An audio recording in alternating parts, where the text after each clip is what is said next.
there's pretty good reasons to be intrigued by the idea, and I think we'll see if it's the sort of exact best way of doing it. I don't think we share the sort of fears, and I personally don't share the fears of if you give someone a basic income, you're going to ruin their life, or it's a total waste, or you'd be much better off giving them food stamps or something like that. I think the evidence runs sort of contrary to all of those expectations.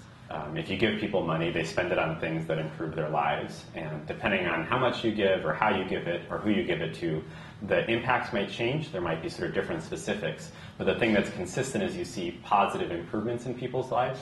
A similar kind of roundup of studies on the effect of cash transfers on work, how much time people are sort of putting into different work, whether it's on the farm or something like that. Similarly found that there was no negative effect of cash transfers, that people worked either the same or sometimes even a little bit more.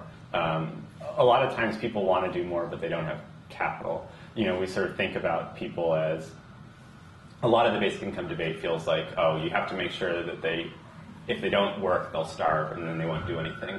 But a lot of people really want to do things but don't have the capital they need to create a business or something like that, or expand their business. And so we see that a lot. And I think another constraint we see is a risk appetite constraint, that a lot of people would like to maybe migrate to Nairobi to look for a better job, or switch crops to something that takes longer to pay off but might actually be better for them, or invest more in education. And these are all things that are, you know, different in the Kenyan context, but have analogs in the US as well. That there's lots of different types of risks people could try taking to improve their lives. And I think there's a question of, without a safety net, how many of those risks do you cut away?